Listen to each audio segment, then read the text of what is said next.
Madam ఎంతసేపు అలా ఏడుస్తూ కూర్చుంటారు? అవును మేడం, ఏదో ఒక డిసిషన్ తీసుకోండి. మొదలత చిన్నపిల్ల, తను ఎలా డిసిషన్ తీసుకుంటుంది? పైగా నిన్న కాక మొన్న జాబ్ లో జాయిన్ అయింది. ఈ ప్రాబ్లం మొదలత మేడం ఒక్కరిదే కాదండి, మనందరి ప్రాబ్లం, లెక్చరర్స్ ప్రాబ్లం. అవును అవును, మనందరం కలిసి ఆలోచించి ఒక నిర్ణయం తీసుకుంటే చాలా బాగుంటుంది. ఇందులో ఆలోచించడానికి ఏముంది? వాడికి పనిష్మెంట్ ఇవ్వాలి. పనిష్మెంట్ ఇద్దాం, కానీ వాడిని ఏం చేద్దాం? ప్రిన్సిపల్ కి కంప్లైంట్ చేద్దాం. ఇంకెప్పుడు ఇలా జరగకూడదు. మేడంకి సారీ చెప్పు. అని సారీ చెప్పించి వాడికి వార్నింగ్ ఇచ్చి వదిలేస్తారు. అలా చేస్తే కాలేజీలో క్లాసులు అస్సలు చెప్పలేం. ఈ కాలేజీలోనే కాదు, ఏ కాలేజీలో కూడా చేయలేం. ఈ న్యూస్ రేపో మాపో టీవీలో వస్తుంది.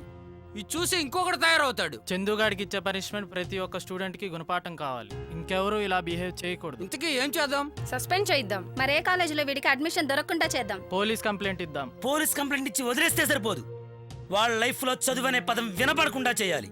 ఎస్ ఇంకెప్పుడు ఏ స్టూడెంట్ లెక్చరర్స్ వరకు రాకుండా చెయ్యాలి. మన లెక్చరర్స్ తడాకా చూపిద్దాం. ఎస్ ముందు ప్రిన్సిపల్ కంప్లైంట్ చేద్దాం, ఆ తర్వాత పోలీస్ స్టేషన్కి వెళ్దాం. పదండి. పదండి. ఆగండి, ప్లీజ్ సిట్ డౌన్ ప్లీజ్. నా వల్ల ఈ కాలేజ్ పరువు పోవడం నాకు ఇష్టం లేదు. ఎవరు పోలీస్ స్టేషన్కి వెళ్ళక్కర్లేదు. It's my personal problem. I will manage.